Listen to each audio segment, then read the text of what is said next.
Tukole tubatukuse sawa zibera musanvu zennyini mututukira tokutegeeza ebyo niba bigenda maaso mu ggwanga ebifa mu ggwanga ne tukubira mu kotoki ne tuwayawayamuko osobola okutegeerera ddala ate eggwanga lyettu Uganda wo lituuse mu nsonga z'ebyenfuna ebyamakolero obutale wamu n'ensonga endala nnyingi nnyo nzikiriza nkwanirize mu ngeri ey'enjawulo gwena ate omulabi omulungi gy'osinzidde mu ttuntu y'olunaku olwaleero nga bw'omanyi tuli mu kiseera ate ekyenkuba okubanga etonnya buli kaseera enkuba eno egenda tutwalira ddala paka mu mwezi ogw'e12 oba oyinza ogiyita Desemba.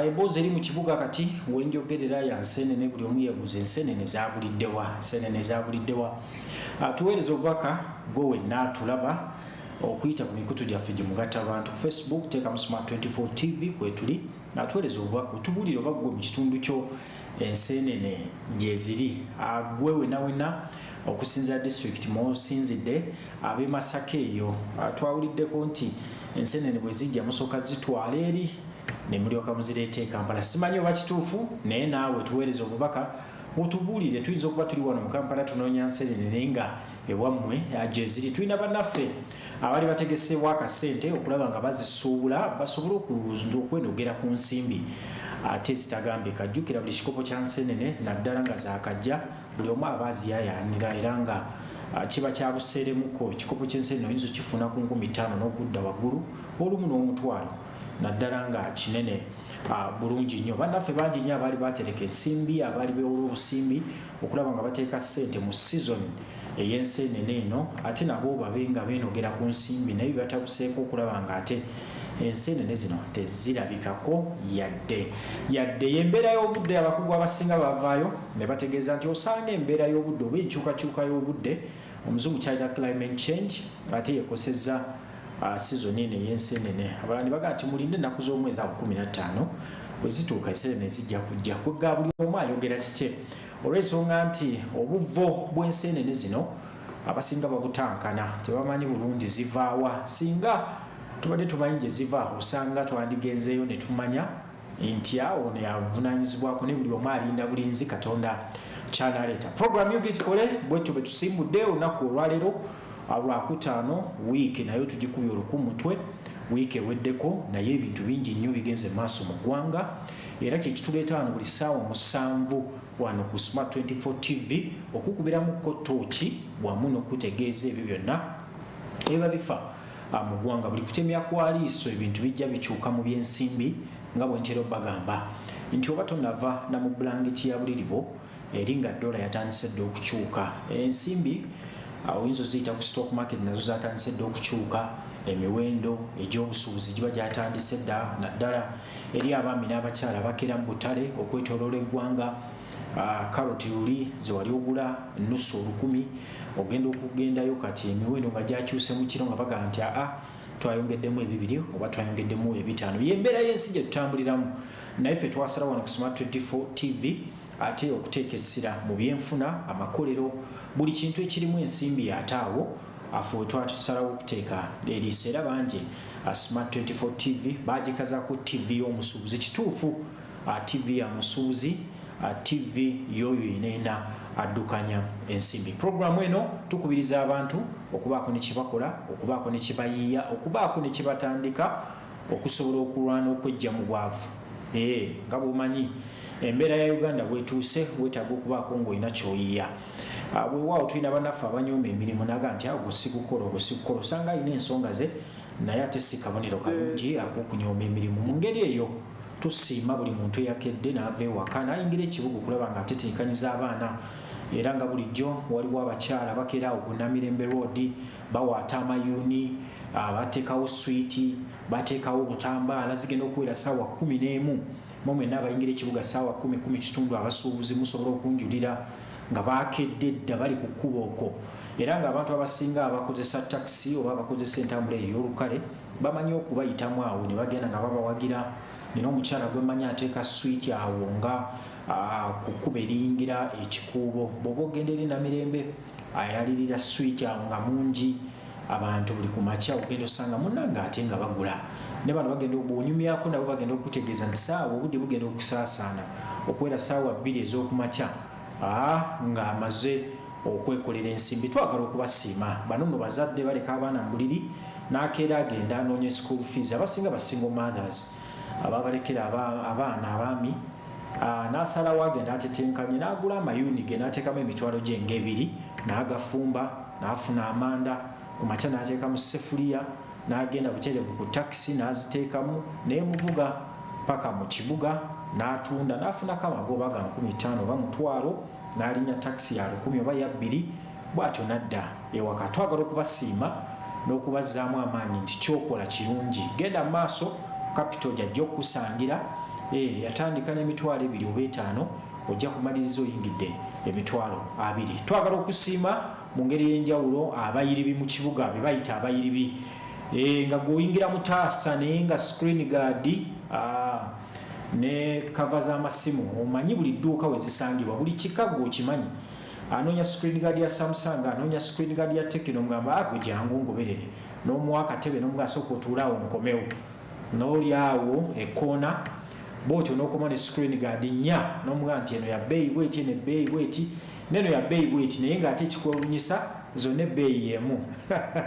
Twagala nammwe okubasiima mu ngeri ey'ensusu byonna obikolo olw'ensonga nti oyiiya oyagala kuyingiza nsimbi, oyagala kulaba nga nawe obulamu ate butambulira ddala bulungi. N'abamaduuka abatunda amasimu waliwo awo ku Mutaasa kwano gwange yanga nti buli ssaawa 7 bateekako Smart 24 TV ne balaba program yo Tukole. Tubaaniriza mu ngeri y'ensusu mugende mu maaso okuyiiya. Ffe tukubiriza abantu okubaako ne kyoyiya kasita nga ofuna ku ssente, kasita nga otetenkanya obulamu ate n'obaako ne kyoyingiza okola kya ttendo nnyo. Abakyala bali mu butale Kasubi, Nakawa, Nakasero, Kaleerwe mwenna tubaaniriza mu ngeri y'ensusu. Wabula ate nga sina kutwala muzimu ku mboozi zetutegese mu lunaku nzikiriza nnyanirize bannaffe ate abatulabira ku mikutu gyaffe gye mugatta abantu. Facebook teekamu Smart 24 TV ojja kuba osobola okufuna empeereza yonna okuva ku makya paka ate olunaku gye luzibira, okuva ku lunaku olwabbalaza paka ku lunaku olwokutaano.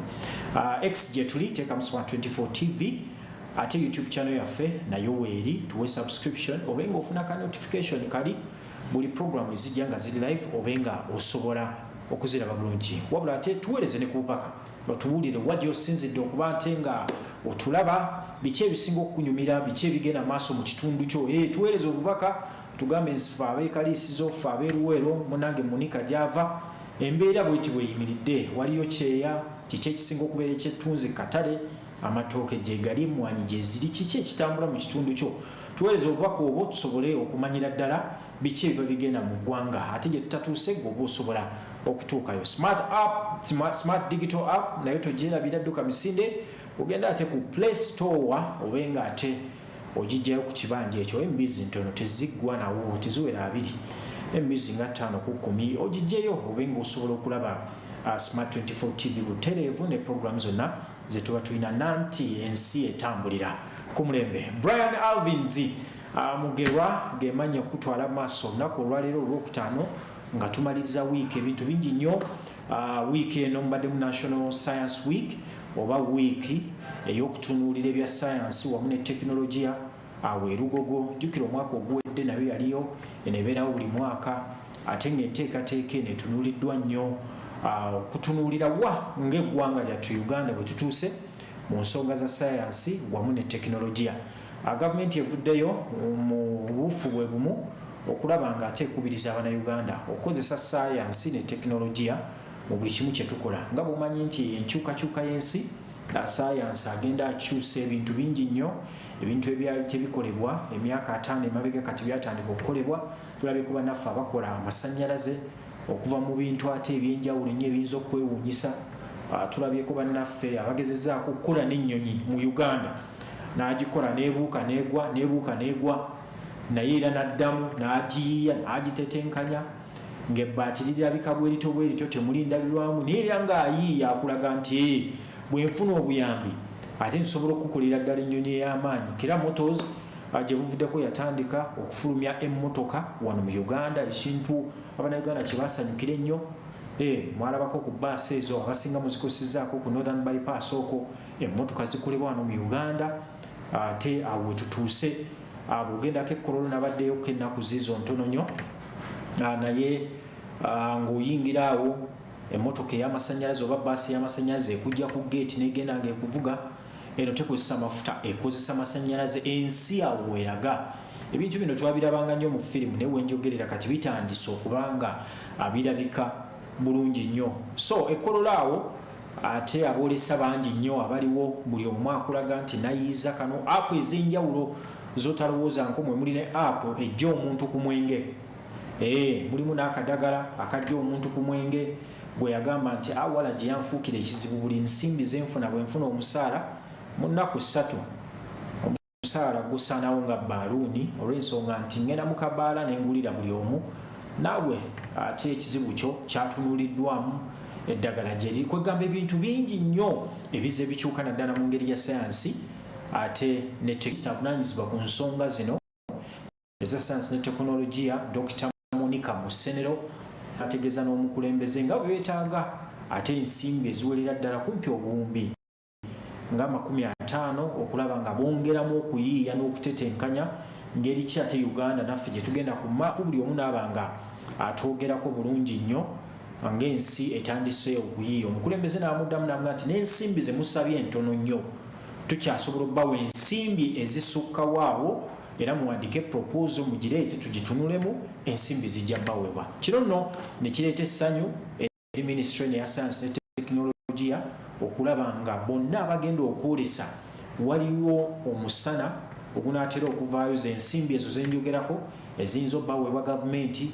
babe nga bongeramu. Kwegamba ebintu bingi nnyo, waliwo drone nga nayo yanjawulo ya mulembe na screen gye nalabye ng'okuba bukubi mu ngalo ng'oyogera neteekako ekintu ky'oyagala.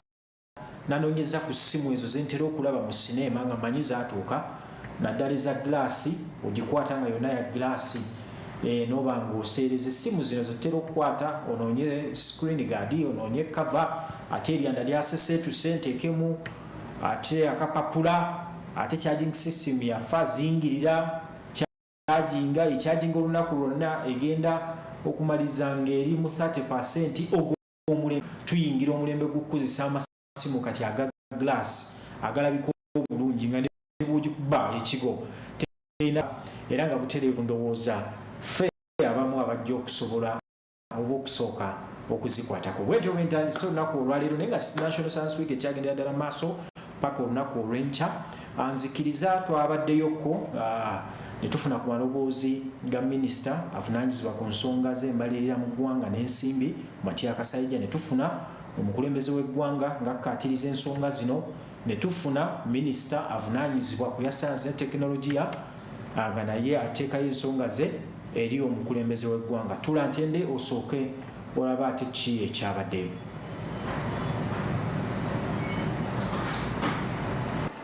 Your Excellency, science, technology and innovation is a key driver of economic development.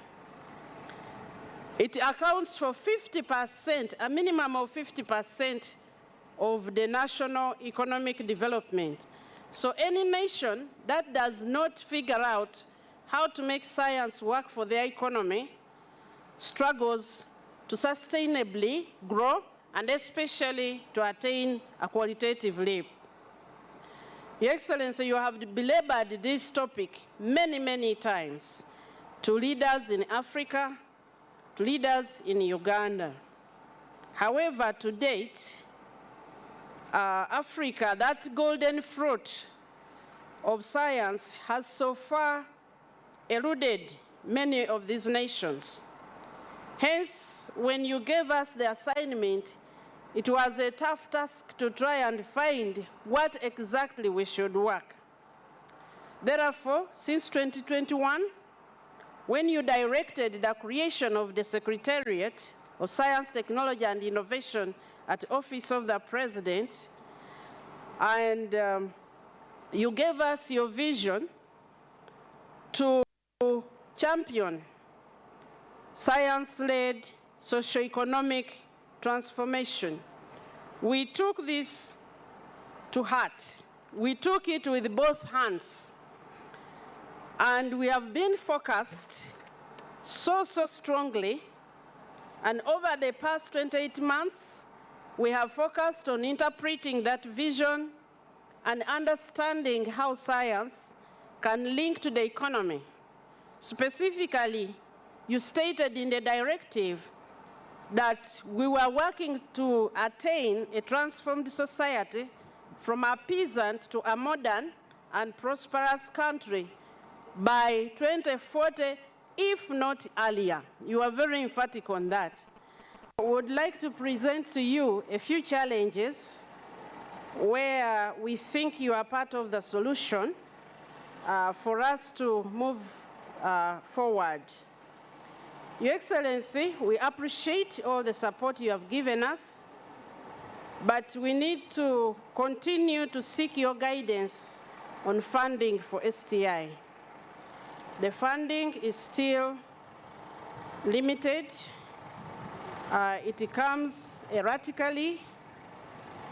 For example, for 2 years now, Kira Motors gets money only for salaries, and we are unable to move. And we have so many things.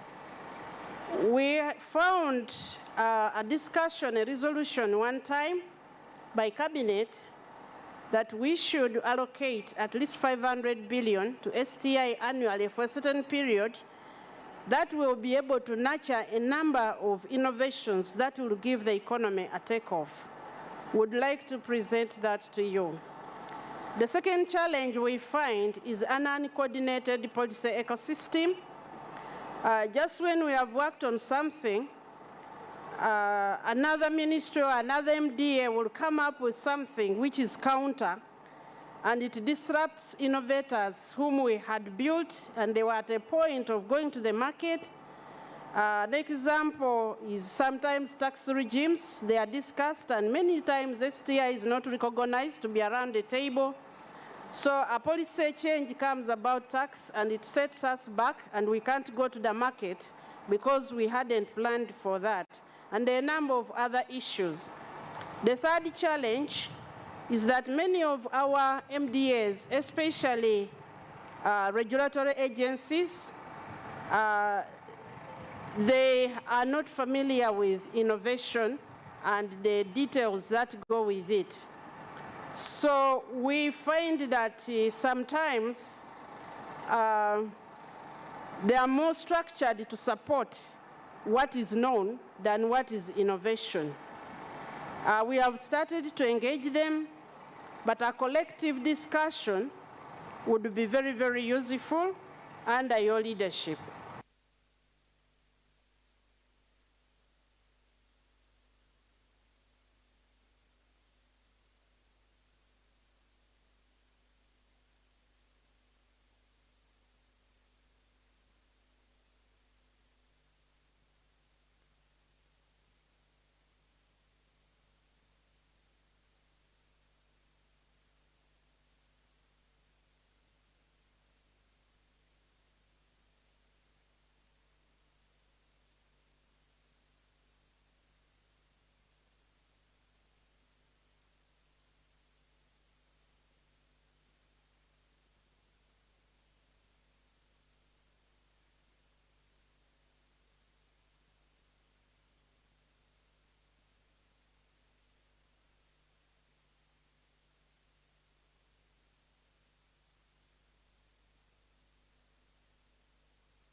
Sound check, sound check.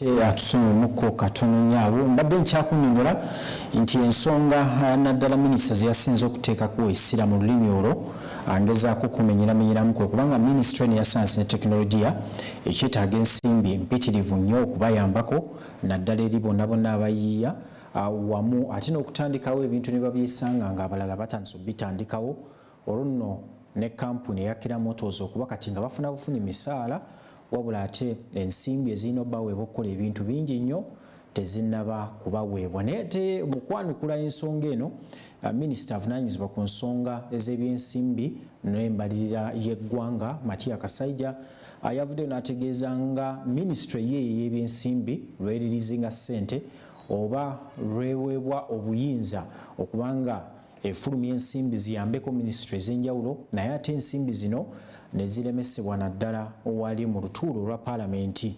Nti ababaka abasinga bavaayo, ezisinga ne bagaana oziyisa, abasinga ne bawakanya enteekateeka, ekintu ekikosezza naddala ministries nnyingi nnyo ng'eya sayansi ne tekinologiya, naddala mu kwongera okuyiiya oba mu ngeri ey'okubawaniriramu nga bagenda maaso n'okuyiiya ebintu ebyekuusa ku sayansi ne tekinologiya. Matiya Kasaija tumuyina era katwewulirireko. Your Excellency, although I've not consulted you, but let me make it now. You can guide me if I've gone wrong. The way I have seen things here and the way they have been moving in, we need to have a special vote for science and technology, where we would deposit money and nobody can cut it down or put in more without your consultation and even the Minister of Finance. As you know, hitherto, they have a vote. At times when we put it in a budget, the Parliament may cut it. Some fellows may also cut it. By the end of the day, there is no money for them, for the science and technology to be advanced. Weewaawo nga bw'owulidde nti Parliament olumu esala ensimbi zino ezirina okuyisibwa, naye ate mubufu bwe bumu omukulembeze w'eggwanga Yoweri Kaguta Museveni ate yasimbye nnyo essira ery'okuwa kyeyayise tax holiday eri abayiiya bano kumpi emyaka nga 10 baleme kusasula musolo, wabula n'asuubiza abo bonna bonna abanaagenda mu maaso okugenda okusaba abantu bano bwe yagaana okuggyako emisolo bwe bagenda okusibira eruzira. You, the science group, Dr. Musenero's group, you are flogging a dead horse. The horse is already dead, but you are beating it. You know how we work. If we want to do something, we emphasize it ahead of all other things. Recently, we were able to put more than 1 trillion into the PDM program. 1 trillion shillings, year after year, year after year. Some years ago, when we were struggling with the road infrastructure, we were able to put about 4 trillion, almost 5 trillion into the road year by year. So even here, this 500 billion you are talking about is not a lot of money. We can put it. You just, instead of mourning and crying and so on, bring the proposal. We shall put the money we have been putting. Yes, we have been putting it project by project. As Honorable Kasaija says, some people interfere with it, but we can stop them.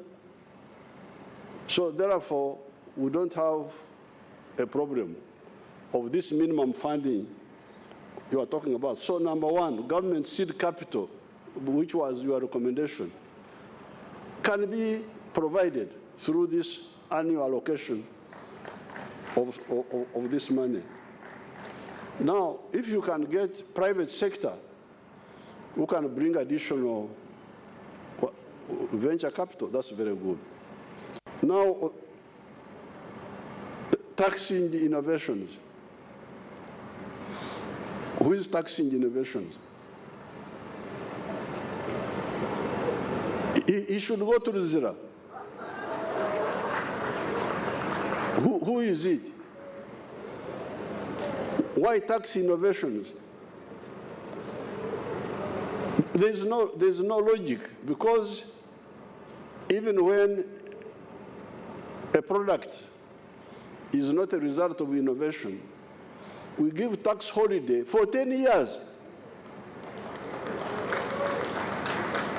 Something already well known, but you are putting it here in Uganda for the first time, we give you tax holiday for 10 years. How can we then, how can anybody tax a baby when he has not been taxing adults who have just arrived on the scene? It is because you have not highlighted it. You bring it up. No, it will stop. Highlight it. That's why we created a Minister of Science specifically to bring out these issues. There's no logic in taxing innovations at all. If you are giving mature enterprises tax holiday of 10 years, how can you tax infant in the enterprises? There's no logic at all.